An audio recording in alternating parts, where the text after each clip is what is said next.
Did you know that mainstream science has no explanation for where the Sahara Desert actually came from?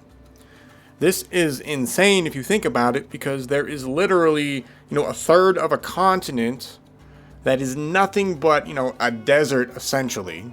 And while the geography and the geology varies, one of the major features of this desert is the vast amounts of sand. This raises a very basic question. Where the hell did all the sand come from? Most people don't think about this problem because most people honestly believe that modern mainstream geology already has stuff like this figured out. We just take the mainstream's version of history as fact, as if they have all this science that backs everything up. You might be interested to know that the mainstream actually does not have any clue where all of this sand came from, and to make it even funnier, they have no idea when the Sahara Desert was actually technically created.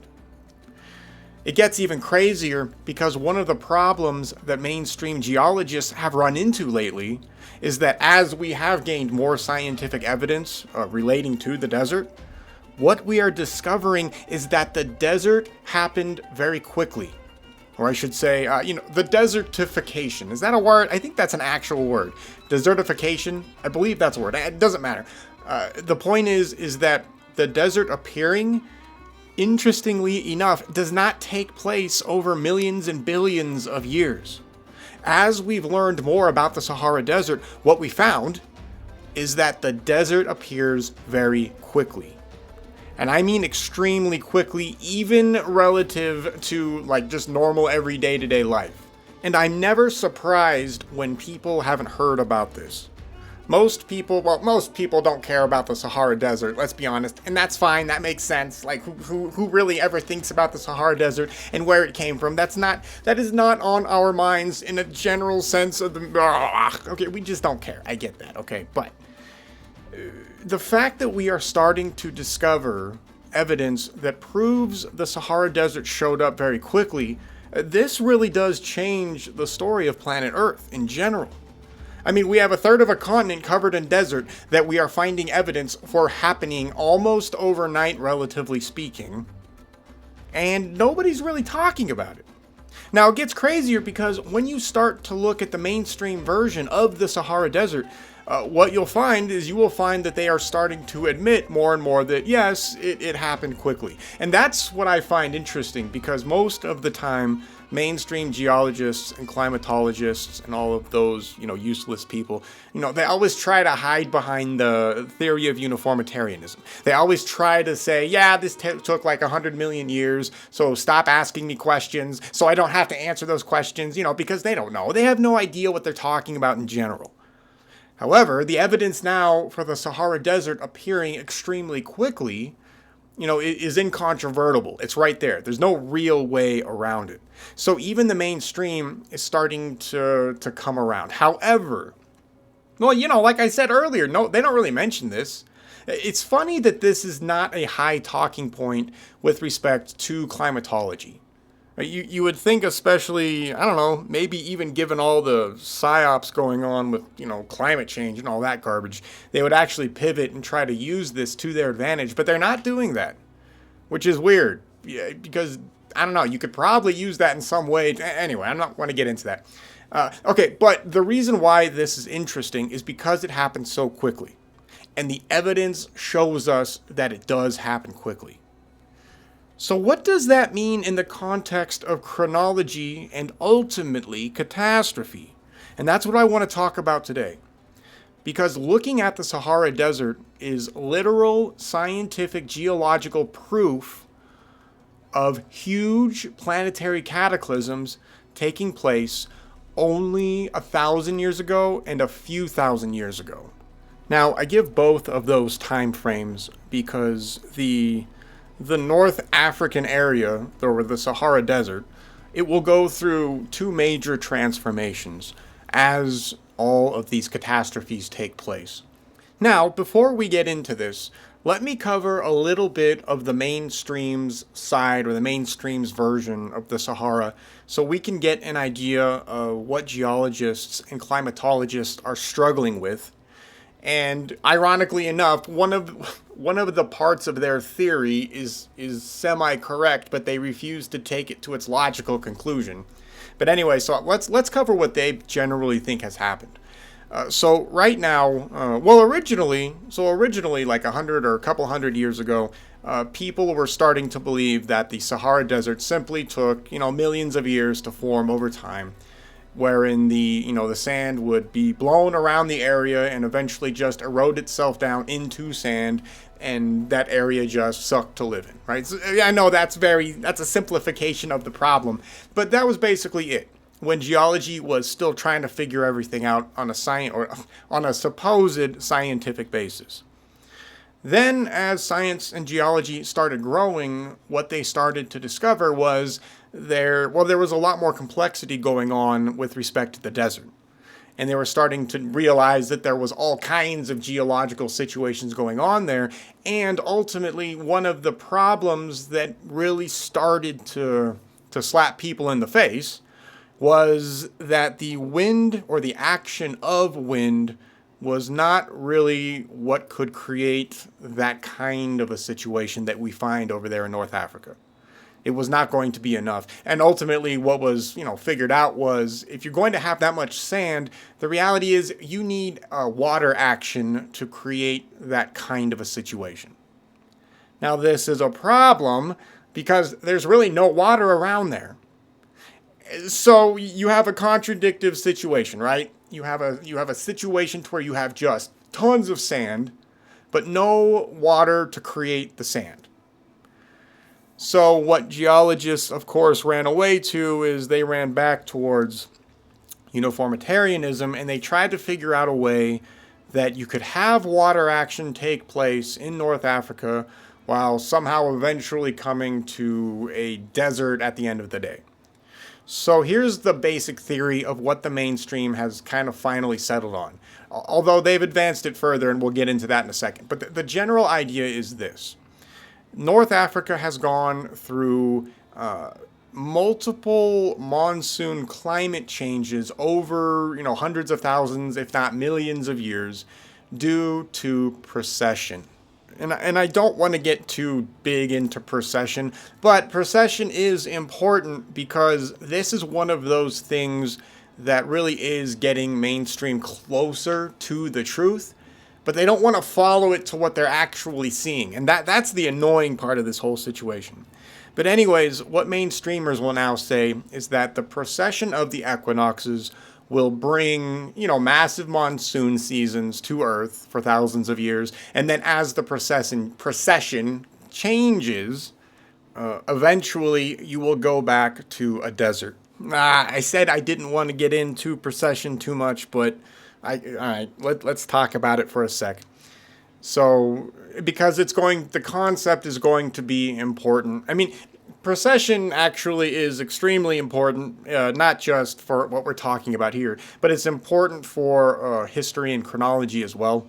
And of course, astronomy. So, okay, all right. So, basically, what I'm talking about is the precession of the equinoxes.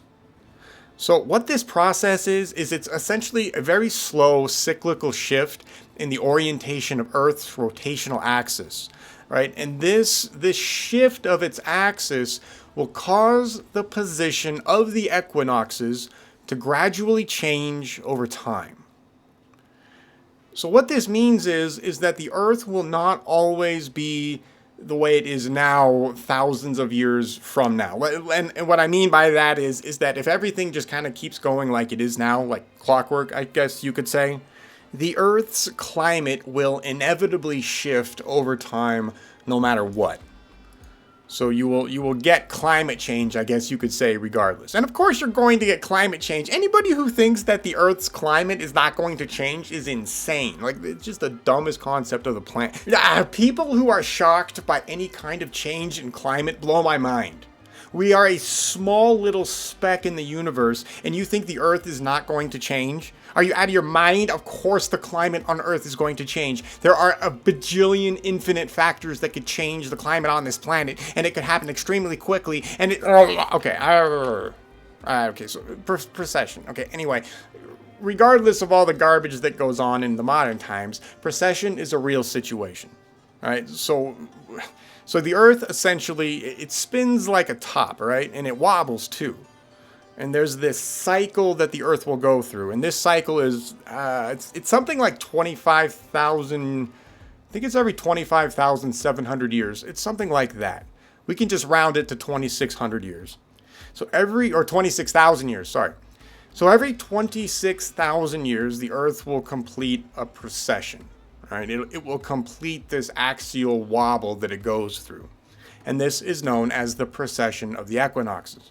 So ultimately, regardless of anything else, this precession will inevitably change the climatology on Earth relative to the latitudes, because things will change over that 26,000 year period of time. And of course, what then that means is that the climate, or I should say the environments of the planet, will ultimately shift.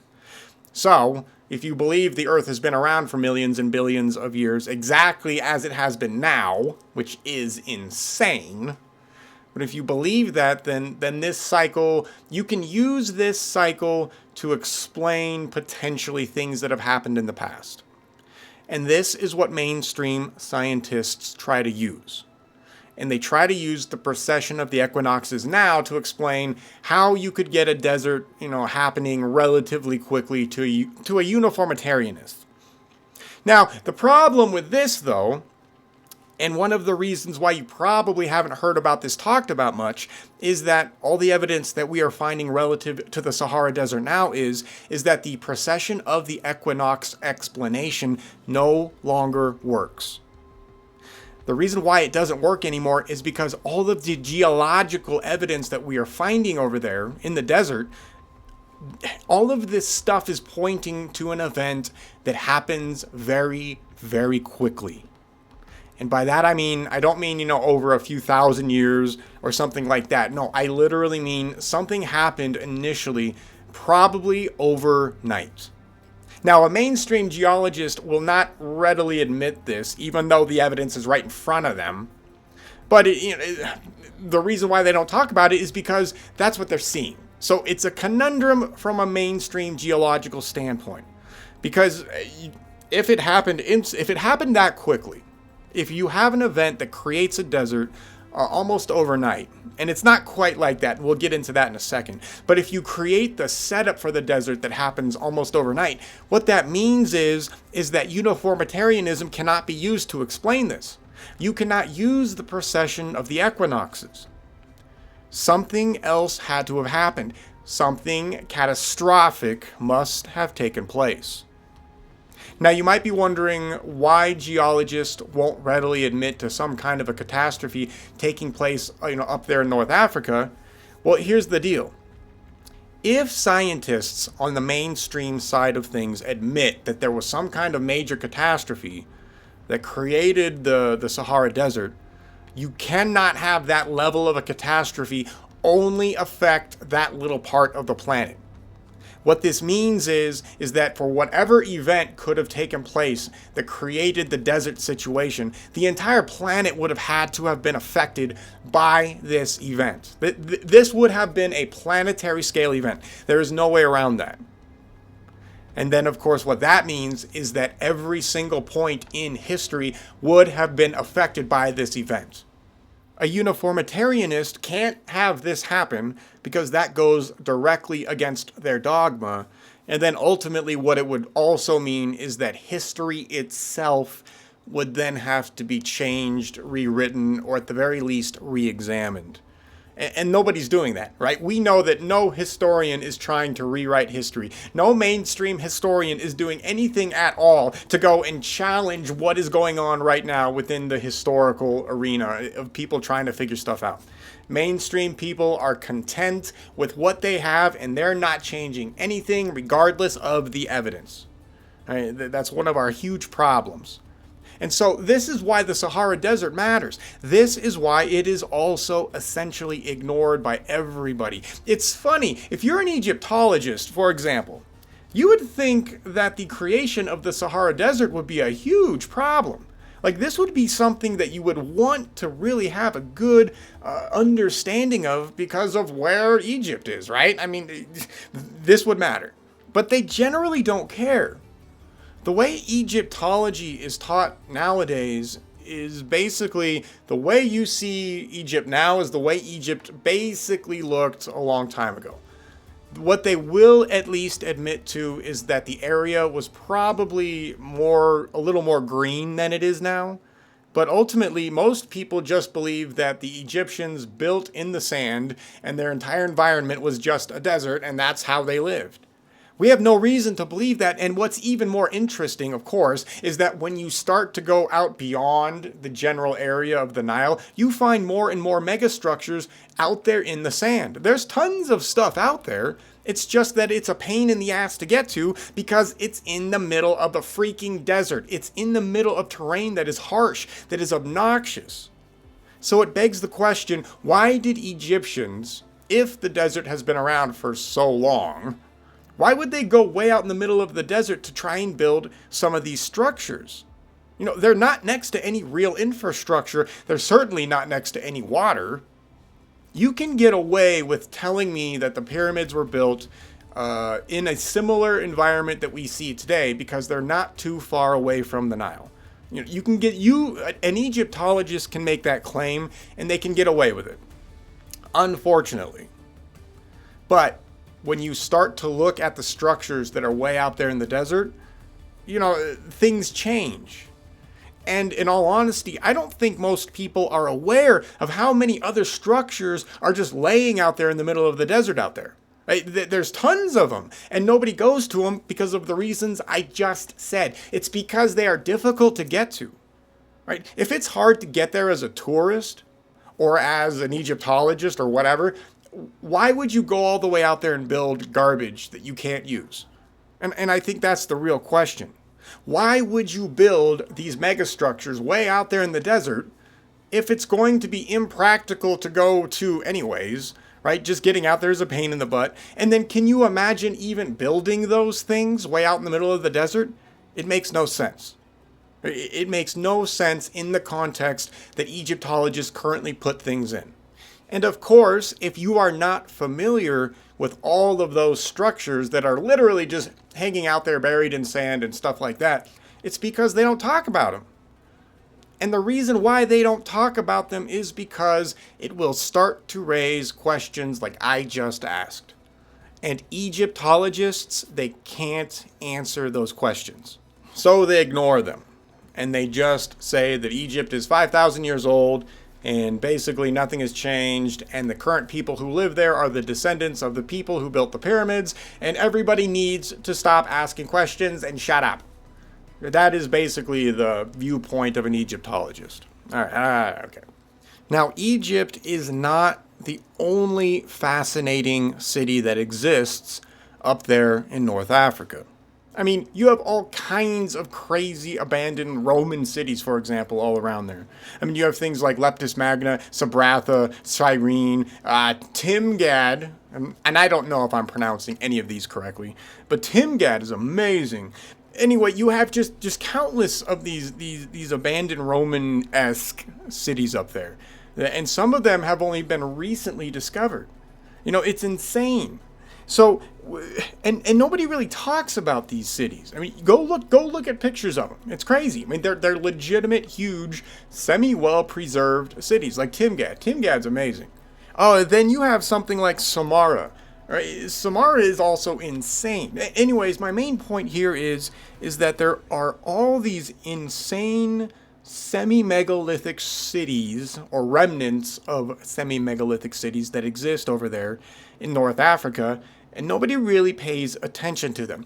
It's so frustrating because the mainstream knows about all of these ancient archaeological cities, but what they do is they just combine them all into the quote-unquote Roman Empire, And then, as everybody knows, the Roman Empire collapses, and the second a Roman Empire collapses, all of the cities are suddenly buried under all kinds of dirt and completely abandoned, and then, whatever.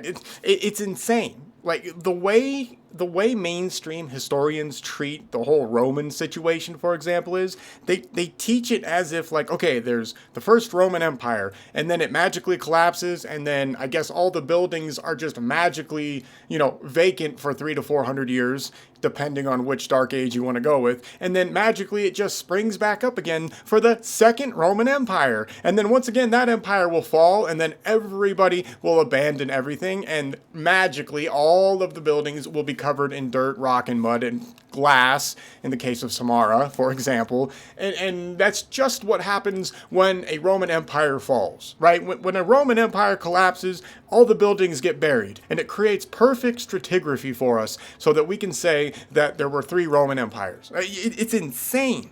So when okay. So here's the problem. To have all of these cities exist where we find them, Africa during that point in time had to have been different. It had to have been. If you go look at some of these, like for example, Timgad. Look at Timgad. That is an amazingly preserved, supposed Roman area or city, whatever you want to call it. Mainstream says that, oh yeah, Roman soldiers just retired down there. Okay, God knows where they get that information from, but all right, fine. But so retired Roman soldiers go down and they build these amazing structures in the desert. Like, this is what you have to believe. Like, for no reason at all, they decide to go down there where it would be a really harsh environment to build all of this stuff and then to survive as well. Right? It's ridiculous. The concept is stupid. Nobody is going to go to these desolate areas, build up all of these huge, amazing cities, and live there. You can't do it. It is not possible. The resources aren't there, and it's stupid anyways. You only would go and build all of these cities if the environment supported that kind of lifestyle. There is no way that anybody would choose a desolate place to build and support cities like this. Nobody would ever do it. There's no reason to do it. It's ridiculous. So if we follow common sense and we use logic, what that means is that when these cities were built, the area must have been completely different. The areas must have been supportive of that kind of a lifestyle. The populations must have been able to thrive in that area during the time these were built. Because they sure as hell aren't thriving now, okay? Like, that's not happening. There's people around there now, so for example in Timgad, but go look up Timgad. Right? That is not a bustling metropolis. It's a rough area. Right? The resources are not fantastic. There's no reason for anybody in the Roman period to go down there and build Timgad the way they did it if the environment was like that. Logic and common sense dictates that the environment had to have been different. Now, of course, like I said earlier on in this show, apparently it was. And it was apparently different relatively recently. If it was different, what that means is that mainstream historians are really off base when it comes to their explanation of history. And then, of course, geologists are thrown right out the window as well with that. And what all of that means is that all of this supposed history that we are supposed to have locked down, we don't have any of it locked down. What that means is that we do not have a grasp on any of it. And this is why the mainstream will not look at or acknowledge any of this stuff in a mainstream kind of an environment. Right? This is not making headline news. Nobody is pushing to try and figure out what is going on with all of these amazing discoveries that point to the Sahara Desert being an extremely temperate environment maybe only 1,000 years ago. And then it gets even crazier because the science is also showing us that around 2,000 years ago, the Sahara was not only not a desert, but it was a gigantic freshwater lake. Now we're getting somewhere. Because what's even more interesting about this is that this lake is recorded in mainstream history. And this lake would have been known as Lake Tritonis or Lake Triton. Remember what I said earlier in this show. How do you get sand? What's the geological process that creates the sand you see on the beaches? It's action by water, right? The waves roll in, it grinds down the stone until eventually you get sand and it polishes up the sand, etc., etc. This is an acknowledged process. It's a legitimate process. Mainstream geologists are not going to fight you on it. And I agree with it. We can go and witness sand kind of being created. It doesn't happen instantly overnight, but we can go and, you can see the water action at the beach doing this, right? It's not a big deal. So now geologists and climatologists have a problem because they tried to blame, the precession of the equinoxes in these monsoon, seasons, I guess you could call it, that would, sweep across North Africa every 26,000 years. But that explanation has nothing really behind it to support it. Okay, actually, now that I think about it, it's funny. If that was the case, if that was true, if the precession was going back and forth that much, we really would see a completely different history up there in North Africa relative to the geology that we find right now. The makeup of the geological layers over there and all of the, the surface level geology, it does not support any kind of a history like what the mainstream is saying. Right? This is why nobody really talks about it in the mainstream, because there's no real support for this concept. And ultimately, I suppose, to the mainstream's support, I guess, or to their credit, they still claim it's only a theory. But most people don't know that. Most people do not realize that the concept of the Sahara Desert in the mainstream is at best a theory, is at best. Right? That's where they're at. So when we look at real history and then when we look at chronology and we put these things together and we just listen to what our ancestors recorded in the past, a completely different picture of the Sahara starts to show up. Now, with respect to real chronology versus mainstream, this is where things can get a little muddy, and I don't have a good system to really lay this out for everybody. So, all right, here, this is what we're going to do. I'll give both time periods. So when I say 2,000 years ago, that would be real chronology. I literally mean around 2,000 years ago. If you believe in mainstream chronology, what we're about to talk about would start around 1700 BC. Like, that's how off mainstream chronology is. In this situation, what I'm talking about right here, almost literally 2,000 years of time has been added to the mainstream history that has just never existed. There's no such thing as any of this stuff. Right? There are so many phantom empires and phantom events and made-up garbage in our history. It's insane. And yes, it's upward of 2,000 years for our story. Right? It gets crazy.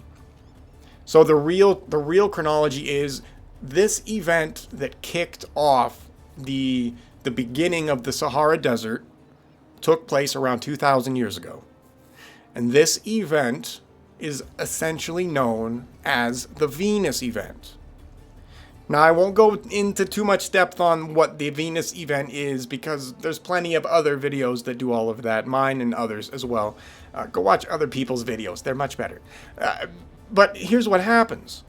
2,000 years ago, or I should say around 2,000 years ago, and if I'm honest, it's probably more like maybe 1700-ish years ago. This is where things get weird because I don't have exact dates, so you got to bear with me on that. But if we try to pinpoint the date, it looks like the Venus event took place around 17 to 1800 years ago. Anyway, this event is the event where Venus has multiple close encounters with the planet Earth. During this period of time, Venus is still trying to get to the orbit that it has today. And on top of all of that, it's a comet. Yeah, Venus is in a cometary mode. It has a tail and everything. And everybody records this. This is not debated by a single culture. Everybody records this event. The close encounters with Venus are incredibly destructive. It sounds like there are two major instances where Venus approaches Earth extremely closely and causes mass devastation. Now, it's possible there's only one. It's possible there might only be one real devastating particular period of time, but there's evidence for two as well. So I don't know. That's one of the mysteries we are still trying to figure out. The other thing to remember really quick is that this takes place during this time every 48 to 52 years. That gets a little weird too because the calendar pre-Venus event is not 365 days. It is a perfect 360. And for some weird reason, the moon is also locked into what, you could consider it a perfect orbit during that period of time. Right? The moon still has a pretty good orbit right now, but it was better before the Venus event. When Venus shows up, Venus will throw all of this into chaos. Now let's focus on North Africa. If the histories are correct, the close encounters with Venus will be the catalyst to changing North Africa from let's just say a temperate place to live. Right? North Africa would have been an area to where fresh water was abundant, and you would have had, generally a really good place to live. And the main reason why this would be the case is because of Lake Triton. Now, Lake Triton would have been gigantic. The way that it is described in other histories is that this lake was, probably a huge chunk of North Africa. Right? It was no joke. It was a sea in and of itself. Maybe even you could almost call it an ocean. Maybe it was huge, according to the ancients. Now the picture of North Africa is different. Now we have a situation to where if you have a ton of fresh water, that means you probably have abundant life and resources there. And by all accounts, that's exactly what was there.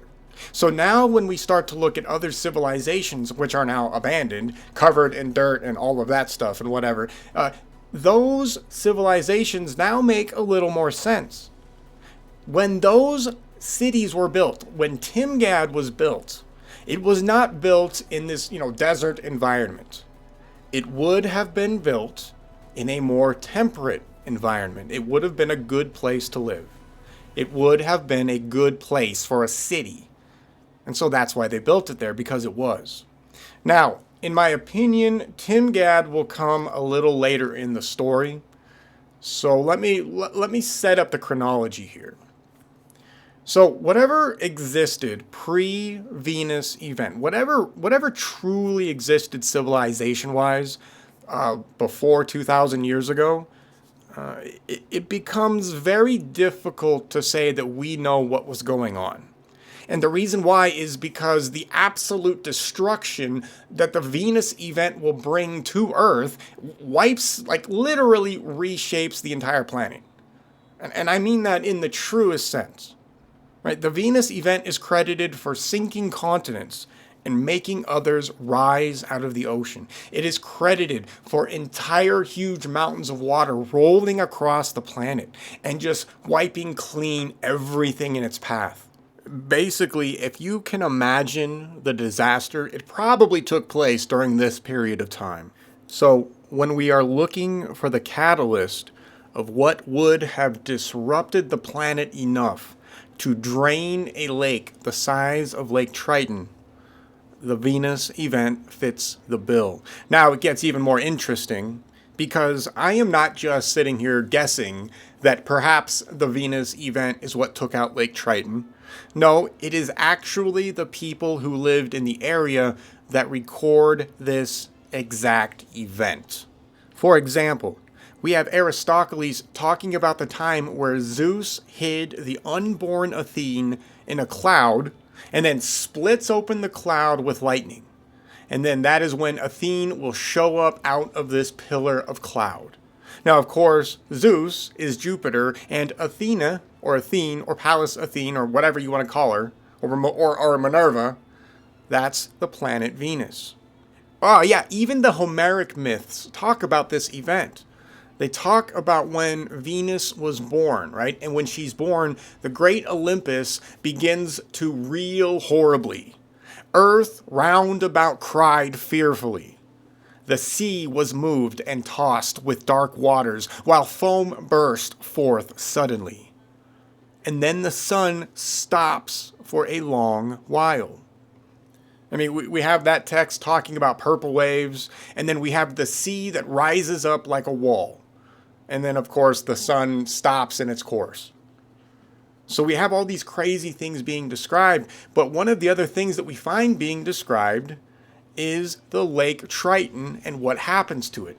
Diodorus even talks about this as well, and it's interesting because Diodorus is referring to more ancient sources from where he's getting this information, by the way, and we'll talk about that in a sec. But he records from the sources that he had the event of Lake Triton in Africa disappearing from sight in the course of an earthquake, when those parts of it which lay towards the ocean were torn asunder. Now, the interesting thing here is that Triton is also the name of planet Venus, or Tritonia, or Tritogenia. Right? So we have a direct connection with Lake Triton to Venus. We have this association. Why would we have this association if this is not how it happened? Like, it doesn't even make any sense, right? There's no reason to associate Lake Triton and the disappearance of Lake Triton with the planet Venus if the Venus event is not the event that took place, and that, ultimately was the catalyst to the catastrophe that would destroy that lake.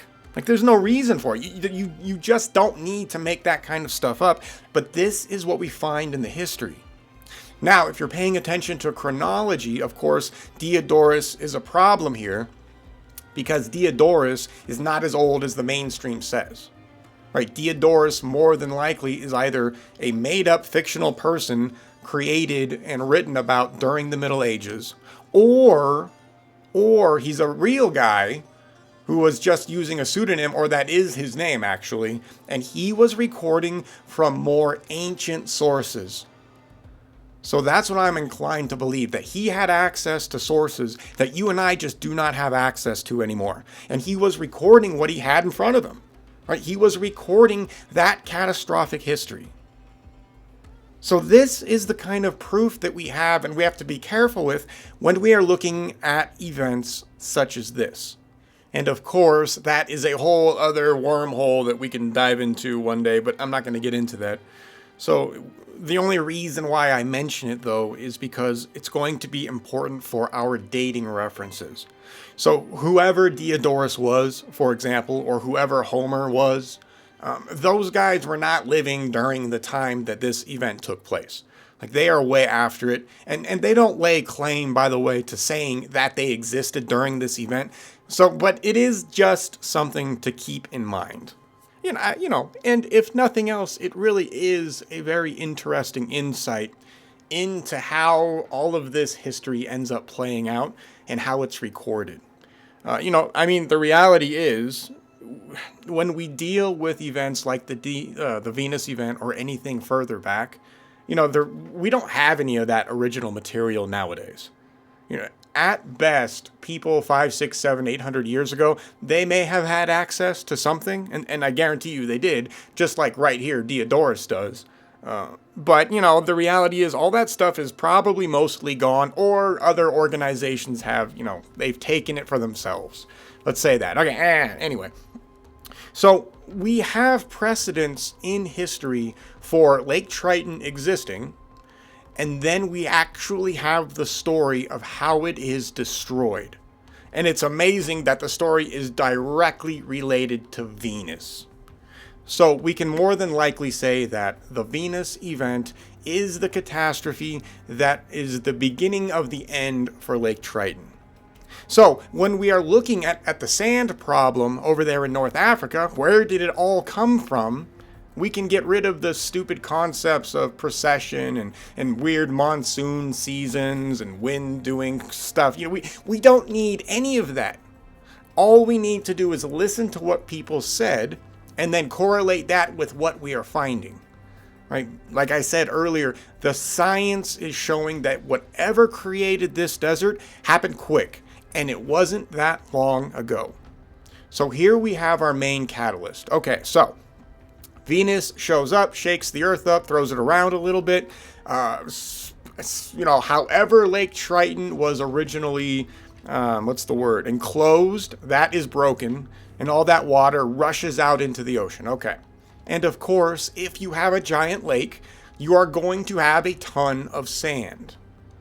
So this will be the beginning of the desert. However, the area does not become a desert overnight. It loses a lot of the water. We can definitely guarantee that, but it doesn't lose all of its water. When we start to look at the geology now, right now that you can still kind of see in North Africa, you can see the remnants of lakes that used to exist relatively recently. So, for example, if you look at Google Earth, and geologists know this as well, you can see areas that used to harbor what they will call ancient lakes. For example, there's a lake down there, a dried up lake, that geologists call Lake Megachad. Right, and so it's the remnants of what was obviously a larger lake that used to exist over there not too long ago. Now, here's kind of how this story goes. So Venus shows up, wipes out the main area over there, breaks the lake open, drains out a lot of the water. However, not all of the water will be drained out. What you're going to find is that there are going to be a lot of smaller lakes that don't completely drain. They just can't, right? It's the lower points in the geography, and they're still going to maintain water, right? Now, obviously, the Sahara isn't doing that now. So once this event takes place, everything, yes, is changed over there. The giant lake is gone, but two things are still going well for North Africa. The first thing is you are going to have a lot of smaller freshwater lakes hanging around. So if you still have freshwater lakes hanging around, you can still live there. And in fact, now that the lake has been drained a bit, there's even more land for you to build on. So, there is a little give and take there if you want to think about it. This would be the reason and the time period that you would start to see places like Egypt get built and all those other supposed Roman colonies that start to spring up everywhere.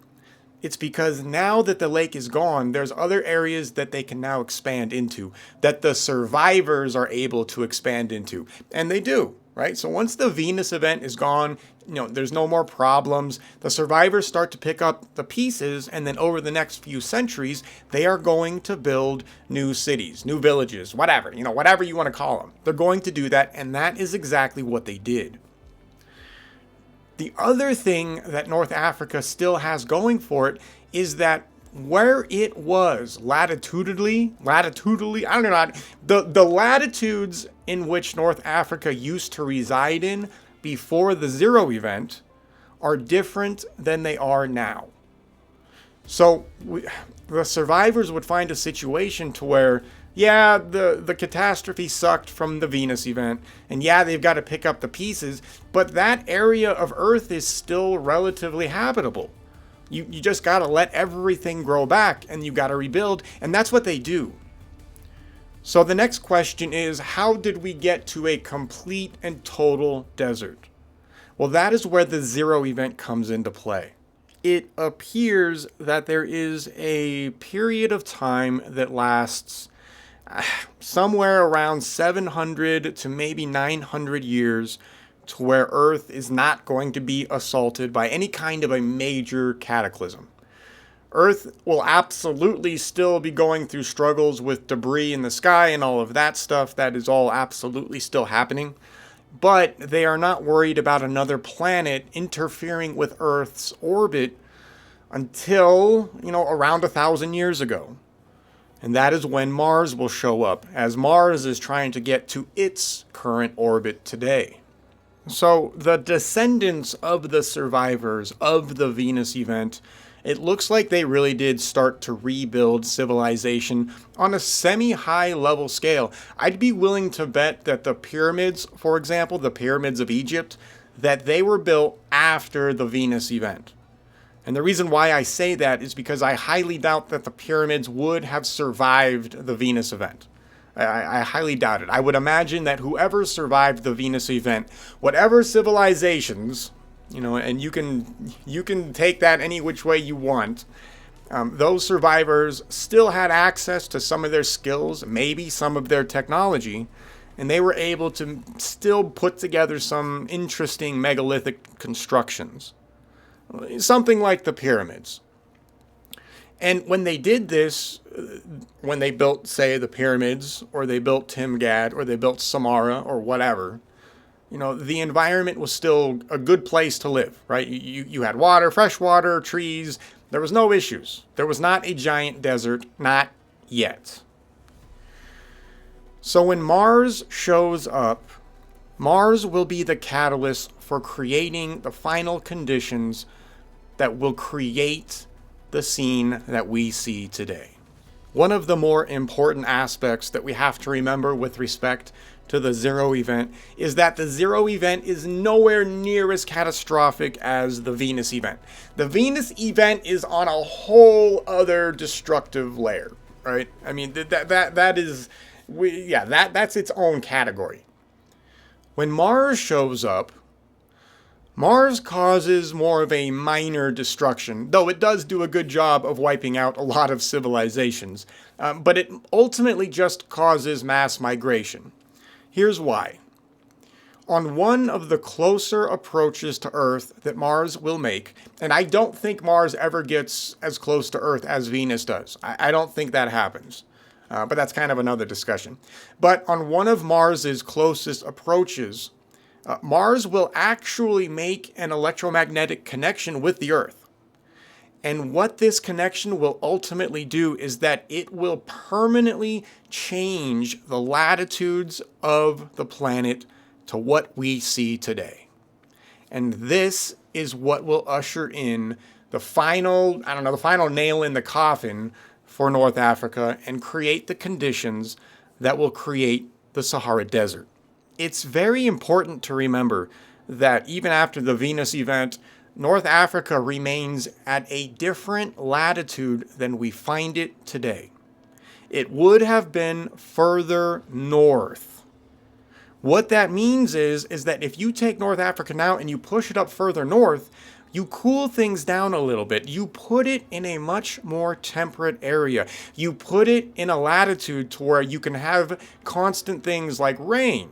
You can have a lot more vegetation survive in general. And that is what the Earth used to look like 1,000+ years ago. That's why people were able to survive over there in the Sahara Desert. Because it wasn't a desert, right? It was in a completely different latitude.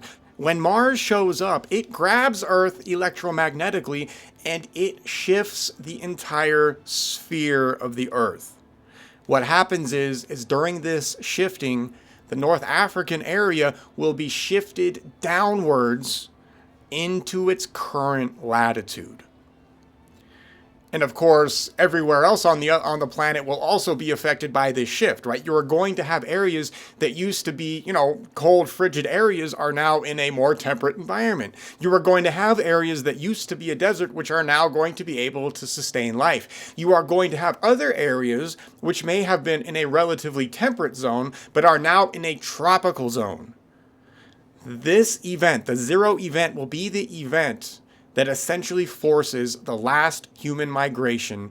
And this is why we have things like South Africa, for example, right? We have all kinds of those ancient ruins overgrown with jungle. And the reason why they're all overgrown now is because that shift happened, right? It's the same thing with the Sahara Desert. The Sahara Desert wasn't a desert. It was still able to sustain life. But once that heads back towards the southern area of the planet, once it's dragged down towards the equator, it will create the situation that we find today. It will create the perfect storm to maintain the desert that we see today. Once this happens, that means that any civilization that was living there cannot live there anymore, right? They're done. They just can't sustain it. The interesting thing about this is that these civilizations don't shut down overnight. Okay, so like when those latitudes shift, it's not like everything dies immediately. There's going to be a slow realization and a slow adaptation of life slowly dying off, of things slowly changing. It probably happened relatively quickly, and by relatively quickly, I mean like, over the course of only a few years, it would have been obvious that you're not going to be able to sustain yourself there anymore. Right? You can still live there, to a degree, probably for a century or two.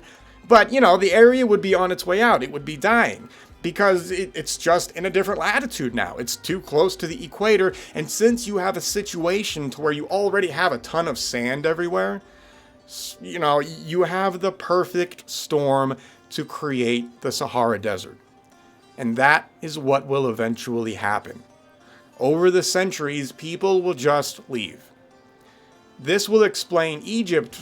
It's interesting. This explains why Egypt is ultimately abandoned and it's, buried.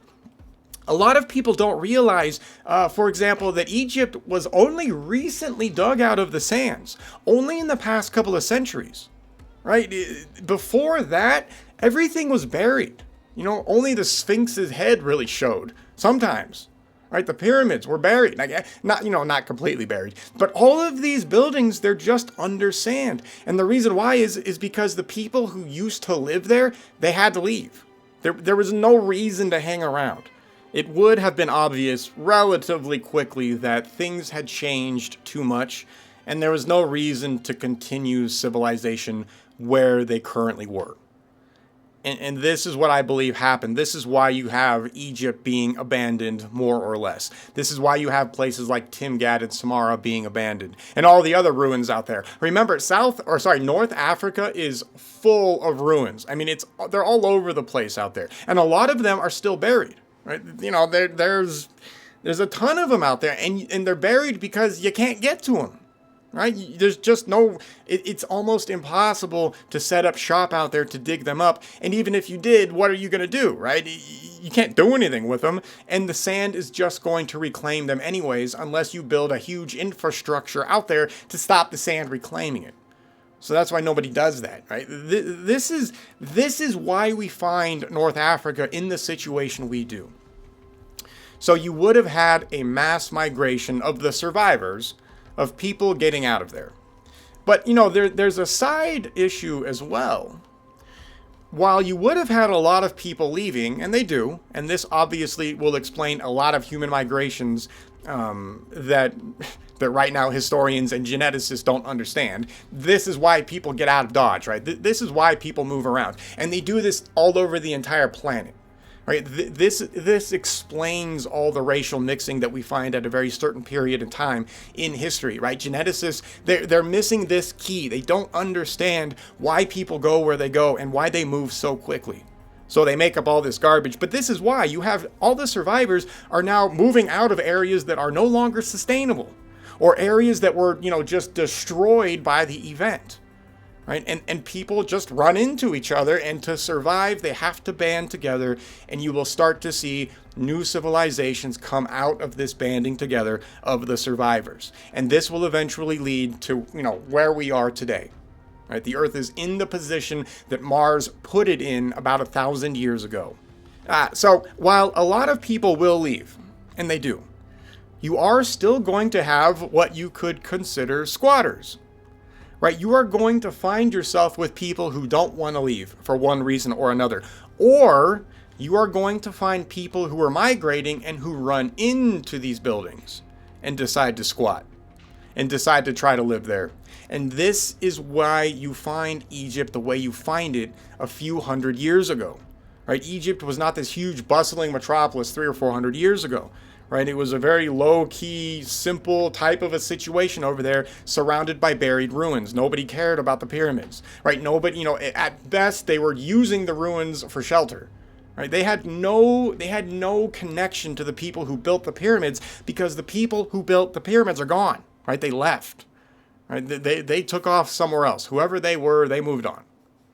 You have other people that would come in, they would find these things, it was convenient to hang around there, and it could sustain a small population due to the Nile. And that's exactly what happened, and that is exactly what we find. This explains the situation in Egypt. If you have ever wondered why, Egypt was buried and why nobody cared until Europeans showed up and started doing archaeology, this is why.